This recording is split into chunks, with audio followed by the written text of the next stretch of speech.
শ্রী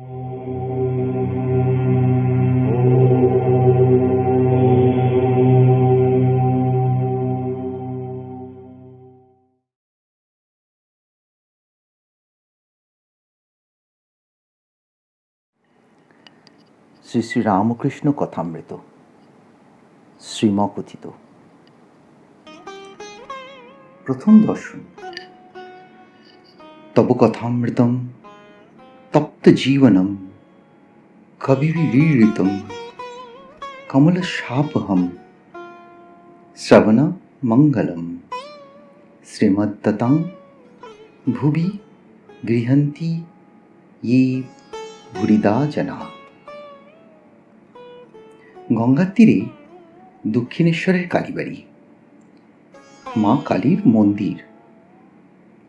বসন্তকাল, ইংরাজি 1882 খ্রিস্টাব্দে মার্চ মাস। ঠাকুরের জন্মোৎসবের কয়েকদিন পরে শ্রীযুক্ত কেশব সেন ও শ্রীযুক্ত জোসেফ কুক সঙ্গে 23শে ফেব্রুয়ারি বৃহস্পতিবার 12ই ফাল্গুন 1288 শুক্লা ষষ্ঠী ঠাকুর স্টিমারে বেড়াইয়াছিলেন। তাহারই কয়েকদিন পরে সন্ধ্যা হয় ঠাকুর শ্রীরামকৃষ্ণের ঘরে মাস্টার আসিয়া উপস্থিত। এই প্রথম দর্শন। দেখিলেন এক ঘর লোক নিস্তব্ধ হইয়া তাহার কথা মৃত পান করিতেছেন। ঠাকুর তক্তপোষে বসিয়া পূর্বাস্য হইয়া সহাস্য বদনে হরিকথা কইতেছেন। ভক্তরা মেঝেতে বসে আছেন। মাস্টার দাঁড়াইয়া অবাক হইয়া দেখিতেছেন। তাহার বোধ হইল যেন সাক্ষাৎ সুখদেব ভগবত কথা কইতেছেন, আর সর্বতীর্থের সমাগম হইয়াছে। অথবা যেন শ্রীচৈতন্য পুরীক্ষেত্রে রামানন্দ স্বরূপাদি ভক্ত সঙ্গে বসে আছেন ও ভগবানের নাম কীর্তন করিতেছেন। ঠাকুর বলিতেছেন, যখন একবার হরি বা একবার রাম নাম করলে রোমাঞ্চ হয়, অশ্রুপাত হয়, তখন নিশ্চয়ই যেন যে সন্ধ্যাদি কর্ম আর করতে হবে না। তখন কর্মত্যাগের অধিকার হয়েছে। কর্ম আপনা আপনি ত্যাগ হয়ে যাচ্ছে। তখন কেবল রাম নাম কি হরি নাম কি শুধু ওঙ্কার জপলেই হলো। আবার বলিলেন, সন্ধ্যা গায়ত্রীতে লয় হয়, গায়ত্রী আবার ওঙ্কারে লয় হয়। মাস্টার সিধুর সঙ্গে বরানগরে এ বাগান ও বাগান বেড়াইতে বেড়াইতে এখানে আসিয়া পড়িয়াছেন। আজ রবিবার, অবসর আছে, তাই বেড়াইতে আসিয়াছে। শ্রীযুক্ত প্রসন্ন বাড়ুজ্যের বাগানে কিয়ৎক্ষণ পূর্বে বেড়াইতেছিলেন। তখন সিধু বলিয়াছিলেন, গঙ্গার ধারে একটি চমৎকার বাগান আছে, সেই বাগানটি কি দেখতে যাবেন?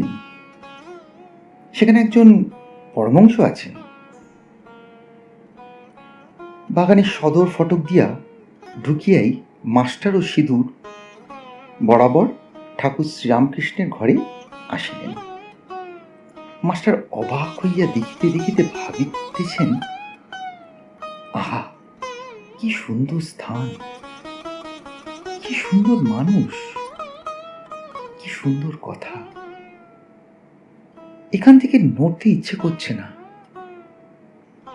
কিয়ৎক্ষণ পরে মনে মনে বলিতে লাগলেন, একবার দেখি কোথায় এসেছি, তারপর এখানে এসে বসবো।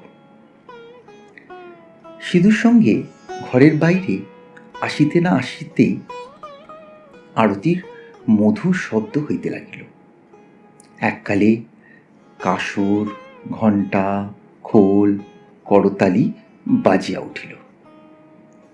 বাগানের দক্ষিণ সীমান্তে হইতে নহবতের মধুর শব্দ আসিতে লাগিল। সেই শব্দ ভাগীরথী বক্ষে যেন ভ্রমণ করিতে করিতে অতি দূরে গিয়া কোথায় মিশিয়া যাইতে লাগিল। মন্দ মন্দ কুসুম গন্ধবাহী বসন্তানীল। সবে জ্যোৎস্না উঠিতেছে। ঠাকুরদের আরতি যেন চতুর্দিকে আয়োজন হইতেছে। মাস্টার দ্বাদশ শিব মন্দিরে, শ্রী রাধাকান্তের মন্দিরে ও শ্রী শ্রী ভবতারিণীর মন্দিরে আরতি দর্শন করিয়া পরম প্রীতি লাভ করিলেন। সিধু বলিলেন, এটি রাসমণির দেবালয়, এখানে নিত্য সেবা। অনেক অতিথি কাঙাল আসে। কথা কইতে কইতে ভবতারিণীর মন্দির হইতে বৃহৎ পাখা উঠোনের মধ্যে দিয়া পদচারণ করিতে করিতে দুইজন আবার ঠাকুর শ্রীরামকৃষ্ণের ঘরের সম্মুখে আসিয়া পড়িলেন। এবার দেখিলেন ঘরের দ্বার দেওয়া, এইমাত্র ধুনো দেওয়া হইয়াছে। মাস্টার ইংরাজি পড়িয়াছেন। ঘরে হঠাৎ প্রবেশ করিতে পারিলেন না। দ্বারদেশে বৃন্দেজি দাঁড়াইয়াছিল। জিজ্ঞাসা করিলেন, হ্যাঁ গা, সাধুটি কি এখন এর ভেতর আছেন? বৃন্দে, হ্যাঁ, এই ঘরের ভিতর আছেন। মাস্টার, ইনি এখানে কতদিন আছেন? বৃন্দে, তা অনেক দিন আছেন। মাস্টার, আচ্ছা, ইনি কি খুব বইটই পড়েন? বৃন্দে, আর বাবা, বইটই সব ওর মুখে। মাস্টার সবে পড়াশুনো করে এসেছেন। ঠাকুর শ্রীরামকৃষ্ণ বই পড়েন না শুনে আরো অবাক হলেন। মাস্টার, আচ্ছা, ইনি বুঝি এখন সন্ধ্যা করবেন? আমরা কি এ ঘরের ভিতর যেতে পারি? তুমি একবার খবর দিবে? বৃন্দে, তোমরা যাও না বাবা, গিয়ে ঘরে বসো। তখন তাহারা ঘরে প্রবেশ করিয়া দেখেন ঘরে আর অন্য কেহ নাই। ঠাকুর শ্রীরামকৃষ্ণ ঘরে একাকী তক্তপোষের উপর বসিয়া আছেন। ঘরে ধুনো দেওয়া হইয়াছে ও সমস্ত দরজা বন্ধ। মাস্টার প্রবেশ করিয়াই বদ্ধাঞ্জলি হইয়া প্রণাম করিলেন। ঠাকুর শ্রীরামকৃষ্ণ বসিতে অনুজ্ঞা করিলে তিনিও সিধু মেঝেতে বসিলেন। ঠাকুর জিজ্ঞাসা করিলেন, কোথায় থাকো, কি করো, বরানগরে কি করতে এসেছ, ইত্যাদি। মাস্টার সমস্ত পরিচয় দিলেন, কিন্তু দেখিতে লাগিলেন যে ঠাকুর মাঝে মাঝে যেন অন্যমনস্ক হইতেছেন। পরে শুনিলেন এরই নাম ভাব।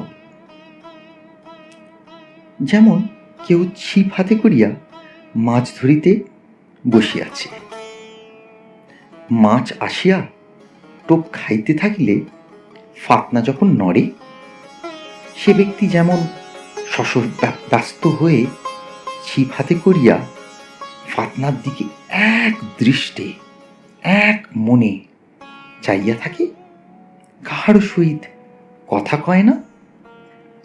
এ ঠিক সেই রূপ ভাব। পরে শুনিলেন ও দেখিলেন ঠাকুরের সন্ধ্যের পর এই রূপ ভাবান্তর হয়। কখনো কখনো তিনি একেবারে বাহ্যশূন্য হন।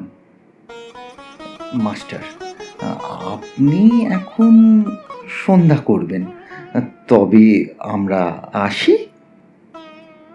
শ্রীরামকৃষ্ণ ভাবস্থ, না, সন্ধ্যা তা এমন কিছু নয়। আর কিছু কথাবার্তার পর মাস্টার প্রণাম করিয়া বিদায় গ্রহণ করিলেন।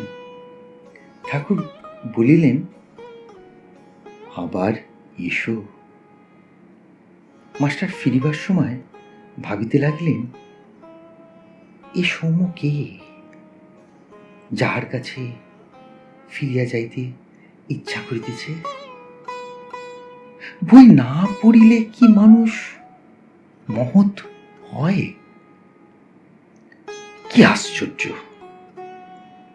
আমার আসিতে ইচ্ছা হইতেছে।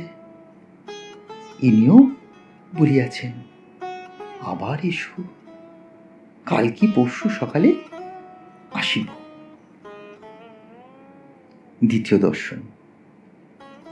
অখণ্ড মঙ্গলাকারং ব্যাপ্তং येन চরাচরম তৎ পদং দর্শিতং येन তস্मै শ্রী গুরুবে নমঃ। দ্বিতীয় দর্শন সকালবেলা 8টার সময়। ঠাকুর তখন কামাতে যাচ্ছে। এখনো একটু শীত আছে, তাই তাহার গায়ে মলস্কিনের র্যাপারের কিনারা শালু দিয়ে মোড়া। মাস্টারকে দেখিয়া বলিলেন, তুমি এসেছ? আচ্ছা, এখানে বসো। এ কথা দক্ষিণ পূর্ব বারান্দায় হইতেছিল।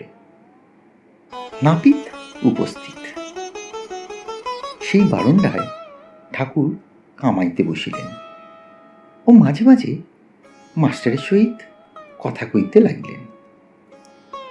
গায়ে ওইরূপ র্যাপার, পায়ে চটি জুতো, সহস্য বদন।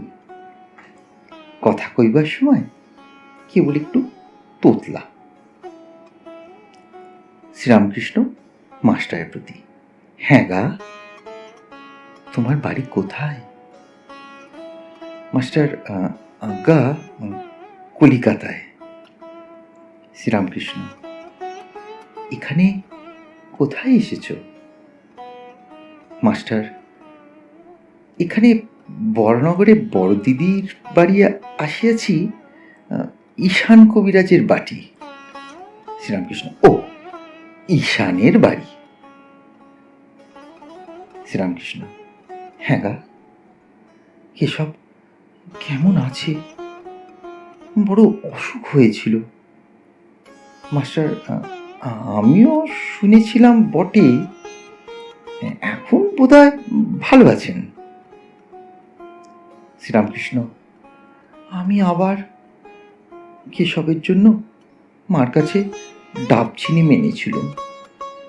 শেষ রাতে ঘুম ভেঙে যেত আর মার কাছে কাঁদত, বলতো, মা, কেশবের অসুখ ভালো করে দাও। কেশব না থাকলে আমি কলকাতায় গেলে কার সঙ্গে কথা কব, তাই ডাব চিনি মেনেছিল। হ্যাঁ গা, খুক সাহেব নাকি একজন এসেছে, সে নাকি লেকচার দিচ্ছে। আমাকে কেশব জাহাজে তুলে নিয়ে গিয়েছিল, কুক সাহেবও ছিল। মাস্টার, আজ্ঞা, এরকম শুনেছিলুম বটে, কিন্তু আমি তার লেকচার শুনি নাই। আমি তাহার বিষয়ে বিশেষ জানি না। শ্রীরামকৃষ্ণ, প্রতাপের ভাই এসেছিল, এখানে কয়দিন ছিল, কাজকর্ম নাই, বলে আমি এখানে থাকব। শুনলাম মা ছেলে সব শ্বশুর বাড়িতে রেখেছে, অনেকগুলি ছেলে পিলে। আমি বকলুম, দেখো দেখি ছেলেপুলে হয়েছে, তাদের কি আবার ও পাড়ার লোক এসে খাওয়াবে দাবে, মানুষ করবে? লজ্জা করে না যে মা ছেলে আরেকজন খাওয়াচ্ছে আর তাদের শ্বশুর বাড়ি ফেলে রেখেছে? অনেক বকলুম আর কর্মকাজ খুঁজে নিতে বলল, তবে এখান থেকে যেতে চায়। চতুর্থ পরিচ্ছেদ। অজ্ঞানতিমিরান্ধস্যা জ্ঞানাঞ্জনায় শলাকয়া চক্ষুরং উন্মিলিতং येन তস্मै শ্রী গুরুবে নমঃ। শ্রীরামকৃষ্ণ মাস্টারের প্রতি। তোমার কি বিবাহ হয়েছে? মাস্টার, আগে হ্যাঁ। শ্রীরামকৃষ্ণ শিহরিয়া, ওরে ও রামলাল, যা বিয়ে করে ফেলেছে। মাস্টার ঘোরতর অপরাধীর ন্যায় অবাক হইয়া অবনত মস্তকে চুপ করিয়া বসিয়া রইলেন। ভাবিতে লাগলেন, বিয়ে করা কি এত দোষ? ঠাকুর আবার জিজ্ঞাসা করিলেন, তোমার কি ছেলে হয়েছে? মাস্টারের বুক ঢিপ ঢিপ করিতেছে। ভয়ে ভয়ে বলিলেন, আগে ছেলে হয়েছে। ঠাকুর আবার আক্ষেপ করিয়া বলিতেছে, যা ছেলে হয়ে গেছে। তিরস্কৃত হইয়া তিনি স্তব্ধ হইয়া রইলেন। তাহার অহংকার চূর্ণ হইতে লাগিল। কিয়ৎক্ষণ পরে ঠাকুর শ্রীরামকৃষ্ণ আবার কৃপা দৃষ্টি করিয়া সস্নেহে বলিতে লাগলেন, দেখো তোমার লক্ষণ ভালো ছিল। আমি কপাল, চোখ এসব দেখলে বুঝতে পারি। আচ্ছা, তোমার পরিবার কেমন? বিদ্যাশক্তি না অবিদ্যাশক্তি? মাস্টার, আজ্ঞা ভালো, কিন্তু অজ্ঞান। শ্রীরামকৃষ্ণ বিরক্ত হইয়া, আর তুমি জ্ঞানী? তিনি জ্ঞান কাহাকে বলে, অজ্ঞান কাহাকে বলে এখনো জানেন না। এখনো পর্যন্ত জানিতেন যে লেখাপড়া শিখলে ও বই পড়িতে পারিলে জ্ঞান হয়। এই ভ্রম পরে দূর হইয়াছিল। তখন শুনিলেন যে ঈশ্বরকে জানার নাম জ্ঞান, ঈশ্বরকে না জানার নামই অজ্ঞান। ঠাকুর বলিলেন, তুমি কি জ্ঞানী? মাস্টারের অহংকার আবার বিশেষভাবে আঘাত লাগিল। শ্রীরামকৃষ্ণ, আচ্ছা তোমার সাকারি বিশ্বাস না নিরাকারী? মাস্টার অবাক হইয়া স্বগত। সাকারি বিশ্বাস থাকলে কি নিরাকারী বিশ্বাস হয়? ঈশ্বর নিরাকার এ বিশ্বাস থাকিলে ঈশ্বর সাকার এ বিশ্বাস কি হইতে পারে? বিরুদ্ধ অবস্থা, দুটোই কি সত্য হইতে পারে? সাদা জিনিস দুধ কি আবার কালো হতে পারে? মাস্টার, আজ্ঞা নিরাকার, আমার এইটি ভালো লাগে। শ্রীরামকৃষ্ণ, তা বেশ, একটাতে বিশ্বাস থাকলেই হলো।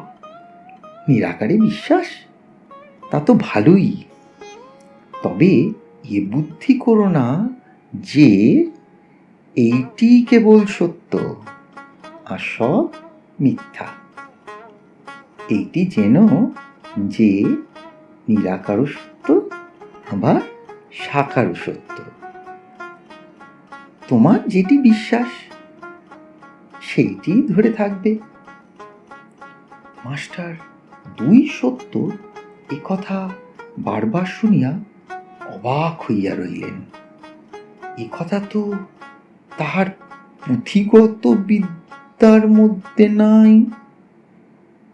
তাহার অহংকার তৃতীয়বার চূর্ণ হইতে লাগিল, কিন্তু এখনো সম্পূর্ণ হয় নাই। তাই আবার একটু তর্ক করিতে অগ্রসর হইলেন।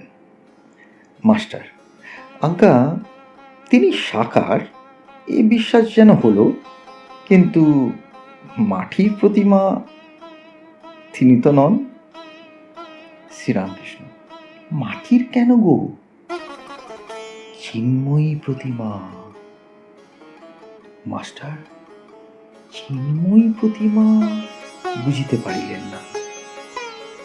বলিলেন, আচ্ছা, যারা মাটির প্রতিমা পুজো করে তাদের তো বুঝিয়ে দেওয়া উচিত যে মাটির প্রতিমা ঈশ্বর নয়, আর প্রতিমার সম্মুখে ঈশ্বরকে উদ্দেশ্য করে পূজা করা উচিত। শ্রীরামকৃষ্ণ বিরক্ত হইয়া, তোমাদের কলকাতার লোকেদের ওই এক, কেবল লেকচার দেওয়া আর বুঝিয়ে দেওয়া। আপনাকে কে বোঝায় তার ঠিক নাই। তুমি বোঝাবার কে? যার জগৎ তিনি বোঝাবেন। যিনি এই জগৎ করেছেন, চন্দ্র, সূর্য, মানুষ, জীব জন্তু করেছেন, জীবজন্তুদের জন্য খাবার উপায় পালন করার জন্য মা বাপ করেছেন, মা বাপের স্নেহ করেছেন, তিনিই বুঝবেন। তিনি এত উপায় করেছেন আর এ উপায় করবেন না? যদি বোঝাবার দরকার হয় তিনি বোঝাবেন। তিনি তো অন্তর্যামী।